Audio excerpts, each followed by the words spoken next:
اب حضرت عمر کی وفات کا وقت آیا، شہادت کا وقت آیا، تو حضرت عمر نے اپنے بیٹے کو حضرت عائشہ کے پاس بھیجا کہ ان سے جا کر اجازت لیں۔ ابو بکر صدیق رضی اللہ تعالیٰ عنہ کا زیادہ تعلق رسول اللہ سے تھا، وہاں سے مانگا، اور حضرت عمر نے دستور کے مطابق فیصلہ کیا۔ دستور اور اصول اور قانون یہ ہے کہ جو بندہ وہاں کا مالک بیٹھا ہوا ہے اس سے بات کر لی جائے۔ تو حضرت ام عائشہ سے پوچھ لیا، حضرت ام عائشہ نے اجازت دے دی۔ تو حضرت عمر فاروق کی بیٹی تو نہیں تھی حضرت عائشہ جو ان سے نہ پوچھتی حضرت عمر، یا ان کے اوپر کوئی شبہ آتا یا ان پر کوئی الزام آتا کہ اپنی بیٹی سے پوچھا ہے۔ حضرت عمر فاروق کی کوئی بیٹی تو نہیں ہے اس سلسلے میں، ڈائریکٹ کوئی بیٹی کا رشتہ تو ام عائشہ سے نہیں ہے۔ آپ کیسی بات کر رہے ہیں؟ بطور ماں انہیں کہا ہے کہ ام المؤمنین ہے۔ حضرت عمر فاروق رضی اللہ عنہ کا تقویٰ دیکھیں، جب زخم لگا، زخمی ہوئے، فرمایا جا کر پوچھاؤ، کا اجازت مل گئی۔ پھر کہا بیٹا جب میری روح قبض ہو جائے، میں فوت ہو جاؤں، ایک بار پھر جانا، ہو سکتا ہے میری حکمرانی کی وجہ سے، ہو سکتا ہے میرے حیا کی وجہ سے، ہو سکتا ہے میری زندگی میں میرے سامنے میرے احسان کے معاملات اس طرح کے دیکھ کر ام عائشہ نے اجازت دی ہو، جب میں فوت ہو جاؤں، میری دنیاوی زندگی ختم ہو جائے، ایک بار پھر جانا ویریفائی کرانے کے لیے، اماں سے پوچھنا اجازت ہے۔ اگر اس وقت بھی اماں جان اپنے فیصلے پر برقرار رہیں اور قائم رہیں تو میری قبر وہاں بنا دینا، ورنہ نہ بنانا۔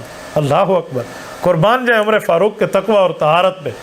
تو ایک بیٹا پھر گیا ہے، اماں نے کہا میں نے جو پہلے کہہ دیا تھا وہ کہہ دیا۔ حضرت عمر کو اجازت مل گئی، دوبارہ ویریفائی ہو گیا، اٹیسٹڈ ہو گیا وہی اجازت جو پہلے تھی۔ اب حضرت عمر فاروق کی قبر وہاں بنی ہے۔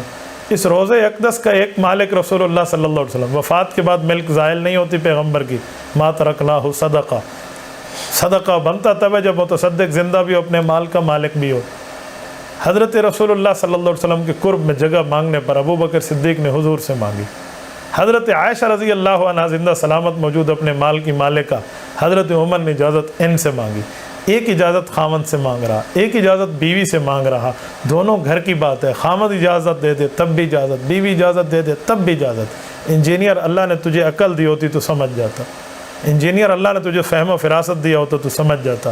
انجینئر صاحب اعتراض کرنے سے پہلے اگر آپ کے بارے میں کوئی روحانیت آپ نے کس سے سیکھی ہوتی، کوئی علماء سے تجربہ سیکھا ہو، سمجھ جاتا۔ اجی وہ تو بخاری مسلم سے نیچے بات نہیں کرتا۔ اب میں نے کہا بخاری مسلم تو بعد میں ہے، یہ تو قرآن کریم کی تفسیر ہے جسے مرزا جھٹلا رہا ہے۔ اصل مسئلہ یہ ہے کہ عقیدہ حیات النبی مرزا انجینئر علی کو نصیب نہیں ہے۔ حیات النبی کا انکاری مرزا قادیانی کا بھی انکار موجود ہے۔ مرزا قادیانی جو قادیانی مذہب کا بانی ہے وہ مرزائی ہے۔ آپ اس کی جلد نمبر 21 اور جلد نمبر 15 اٹھا لیں روحانی خزائن کی، آپ دیکھ لیں، آپ کو سمجھ آ جائے گا۔ اور یہ انجینئر صاحب قادیانی تو نہیں ہے نا، لیکن مرزا صاحب تو ہے نا، مرزا انجینئر علی۔ اس مرزے نے عقیدہ حیات النبی نہیں ماننا، اس نے کہاں سے کہاں معاملہ پہنچا دینا۔ لوگ کہتے ہیں جی آپ ویسی بات کرتے ہیں، جی ویسی بات کرتے ہیں، جی ایسی بات۔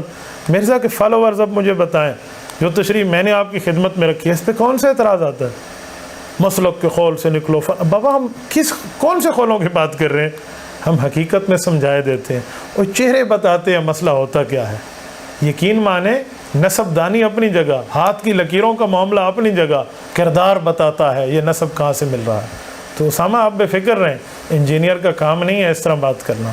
باقی ایک بات کھلی ہے، جب سے انجینئر صاحب نے چیلنجز شروع کیے تھے اور ہم نے جواب شروع کیے ہیں، اب جواب کے بعد انجینئر کبھی ہمارا نام لے کر چیلنج کا جواب نہیں دے گا، کبھی قبول نہیں کرے گا، کبھی ہمارے ساتھ نہیں بیٹھے گا۔